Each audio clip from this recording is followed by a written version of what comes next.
We continue to cover the deadly Sikh temple shooting in Oak Creek this morning. A gunman killed 6 people and wounded 3 more, including an Oak Creek police officer. The gunman was shot and killed by another police officer. That gunman described as a white male in his 40s, and investigators searched what is believed to be his home in Cudahy late last night. And we now have the first name of one of the victims. Family members of Sadhwant Singh Kalika say he was one of the 6 people at the temple shot and killed. His family says he was also the president of the temple, and also his niece spoke with our Ashley Sears earlier this morning. Today we expect more details from investigators on the shooting at the temple. Our Angelica Duria live at the Oak Creek Police Department with what we know so far. Good morning, Angelica. Yeah, good morning, Sean and Kim. We are expecting a briefing here at the Oak Creek Police Department. Just 3 hours from now, you can see this courtroom is all set up. We've got networks, different TV stations, all media here waiting for those answers. And they do tell us that we should learn more about that suspect and possibly a motive here. But they are calling this a domestic terrorist incident. Now, a lone gunman is accused of shooting at least 9 people before being killed by a police officer. It started when Oak Creek police received a 911 call for the shooting inside the Sikh temple around 10:25 yesterday morning. This took place right before a service, so lots of people were there, including women and kids. A 20-year veteran of the Oak Creek Police Department arrived on scene and was ambushed by the gunman. The officer was shot multiple times. A second officer returned fire, killing that shooter. Now, before the gunman was killed, law enforcement says that shooter took the lives of 6 people, 4 inside and 2 outside the temple. The city of Oak Creek is outraged by the senseless act of violence that happened in our city today, and our thoughts and prayers go out to those victims. Our officer did engage that individual, and that individual is deceased from the actions that our officer took. It stopped a tragic event that could have been a lot worse. There was a service going on with many people at that location. And as you have just heard from the police chief, this could have been much worse, but thanks to the heroic acts of these Oak Creek police officers, we have 7 people who are dead. The casualty count could have been much larger had it not been for the swift action of the Oak Creek Police Department. Now, we had just spoken with the Oak Creek mayor 15 minutes ago, and he tells us he's getting an outpouring of support from people around the world, including President Obama and even the mayor of Aurora, Colorado, from those recent shootings at the movie theater. Now, the FBI is leading this investigation, and they are expected to be here and speak with the Oak Creek Police Department to give us an update at 10 this morning at the news conference here inside the courtroom. For now, that's the latest from Oak Creek. Angelica Duria, Fox 6 News. All right, Angelica, thank you. And we now have the radio traffic from the deadly shooting in Oak Creek. And here's how the situation unfolded as dispatchers had crews respond. We're encroaching upon him. He's not moving. Ambulance up, subject down, officers down. Bring the ambulance. 85 deaths. Stop. We have 1 officer shot. Deceased. Franklin Dispatch, all squad 7512 South Howell Avenue. Subject with a gun, balding, white t-shirt. Officer down. Now, many of the victims' families are still looking for answers, and we'll have more on that from Ashley. But 3 of the shooting victims are recovering at Frederick Hospital, including the Oak Creek police officer who was shot at the scene. All of them are still critical. One of the victims was shot in the stomach and chest. Another was shot in the extremities and face. The third was shot in the neck. 2 of them underwent surgery right away. The third had to undergo what doctors call a complex medical procedure. The chief medical officer at Frederick says, unfortunately, dealing with multiple gunshot wounds is something that is not new for that trauma center. And Frederick doctors got a call after 11 a.m. to prepare for the mass casualty situation, and that's exactly what they did. We mobilized the appropriate physicians, nurses, and operating room personnel to care for the victims. This is consistent with the many drills that we run to be prepared for mass casualty situations as a level 1 trauma center. And we hope to get an update from Frederick later this morning on the condition of those patients.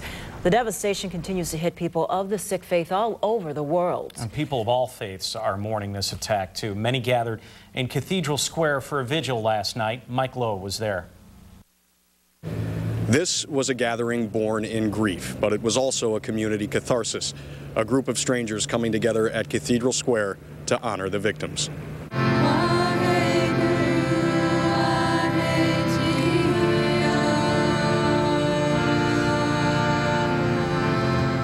A shadow falls over the city. It's a very sad day for us, and it's a very sad day for our community and the people here who are trying to support this.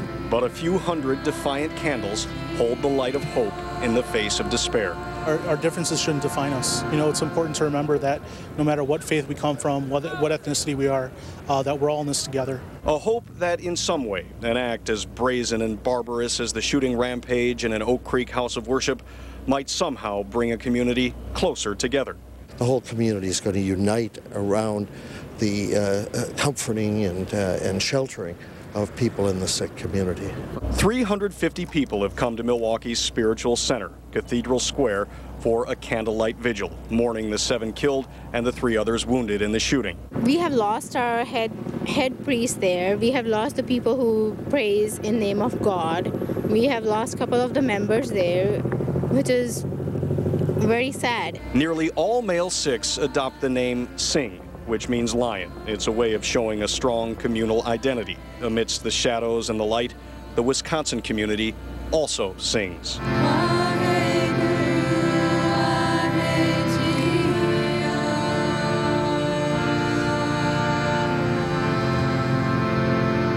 Among the soft glow of the candles, there were prayers and reflections. Some of the people told us that coming together is the first step toward moving on. Reporting in Milwaukee, Mike Lowe, Fox 6 News. Another active scene, Cudahy, last night as investigators there were searching a home believed to belong to that of the suspect. Residents there were asked to evacuate for several hours, only getting back into their homes later in the night. Justin Williams now with more from Cudahy. Yes, and those folks, we've spoken to some of those neighbors this morning. They say that they were obviously, and as you might expect, shaken up yesterday, a little bit nervous and concerned about what was happening in this vicinity. This is the 3700 block of East Holmes Avenue here in Cudahy. Those residents were evacuated beginning at about 4 o'clock yesterday afternoon. They were not let back into their homes, some of them until about 10:30. There are 2 homes here where the shooter has recently lived. One across the street from the house that we're standing in front of, the other one, that house in question. Now, East Holmes remained closed, the street did, to traffic until about 9:45. Meanwhile, the 3700 block was closed to residents until about 10:30. Late last night, we were able to catch up with one person who lives in this neighborhood as she made her way back to her home and her mother's house, and this is what she said about yesterday's shooting. Confirm the fact that the FBI SWAT team and evidence response team is here in Cudahy executing a search warrant. It is related to the Oak Creek Temple shooting of earlier today. No details at this point. We will have a press conference tomorrow morning, 10 a.m. Oak Creek Police Department. Thank you. We apologize that obviously the FBI, we did, as I mentioned, speak to someone who lives in the neighborhood. She said she was just surprised that an act of violence took place in such a place of peace, that being the Sikh temple in Oak Creek. The residents here, when we talked to them this morning, hoping to get more information from the 10 o'clock press conference. We'll certainly bring you the latest as it becomes available to us. But for right now, that is the latest from Cudahy. I'm Justin Williams, Fox 6 News. Justin, have you seen any activity out of that house? Do we know if just one person lived there? Any information along those lines? From what I'm told by a neighbor, it's actually a duplex, I believe, and there's a family living in the basement, a mother maybe and some daughters, not from what we are told, not related to this alleged shooter. As far as activity this morning, nothing. Investigators were able to wrap up everything by about, I think, in the 2 o'clock hour, all of them were gone, but they started leaving late last night. If they've gotten any evidence, we're not aware of it just yet. But again, that 10 o'clock press conference should answer some of those questions. All right, thank you, Justin. For the latest, you can also check out our website, fox6now.com, and any updates on Facebook or Twitter.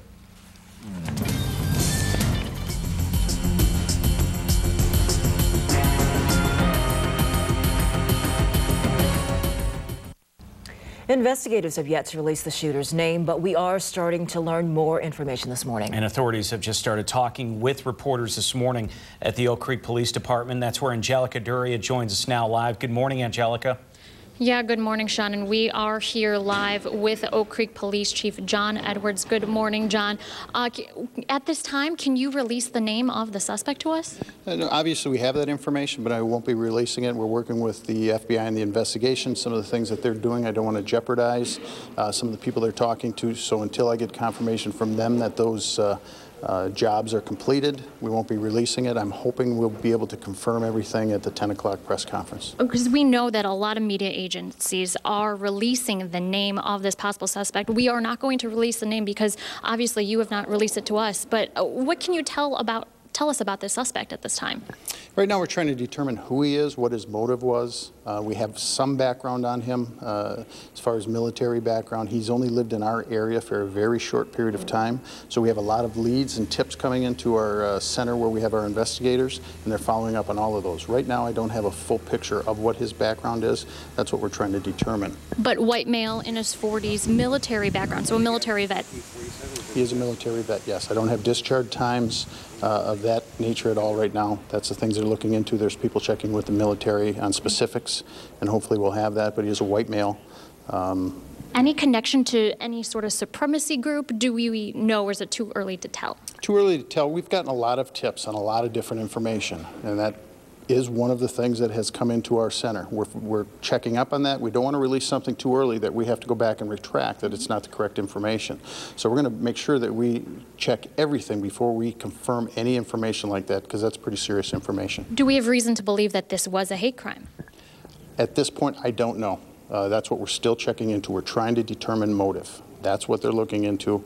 Once we get a better feel for who this individual is, what the investigators find, we'll be able to say if this was or was not. So right now the motive is unknown? Yes.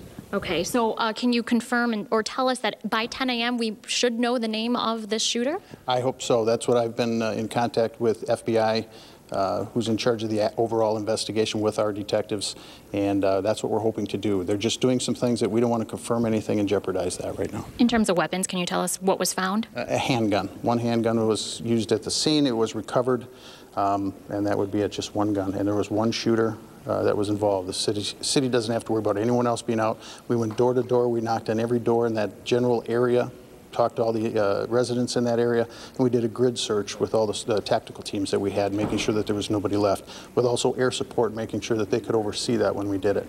So we're very confident this was the only individual involved in this. And many of the victims' families, of course, still looking for answers this morning. Ashley Sears talked with a woman whose uncle died in the attack. We found out late last night after hoping that he was at some hospital and just getting the runaround, and just knowing that he was laying in there lifeless. We're trying to take it in that granted he did go out trying to save, you know, the church and the community and all his loved ones, but we lost him in that fight. So. And you said your uncle had somewhat of a heroic story, actually kind of lunging towards the shooter. Is that what we're hearing? Witnesses said that he lunged toward him and kind of took him in a grip to kind of, you know, just wrestle him, hoping maybe the gun will fall. But in that token, he got wounded. He got shot. So in that battle, he lost his life. You said he wasn't the only family member inside, though. Pretty much everyone in your immediate family in there. Some of the immediate family were out, but a lot of family members inside. It's just tough because our families are all so close-knit, both sides. It is one family, and it's so many grieving families at this point. Like, I could only imagine, and it's real because it's happening with us. I don't know how to pacify all other people grieving right now. It's insane. And if you could, tell us what your family saw inside there. What did they describe to you?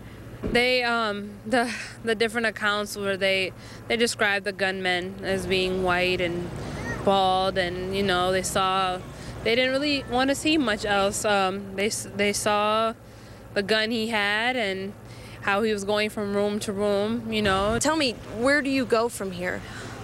It's going to be a tough time for the whole community, for families.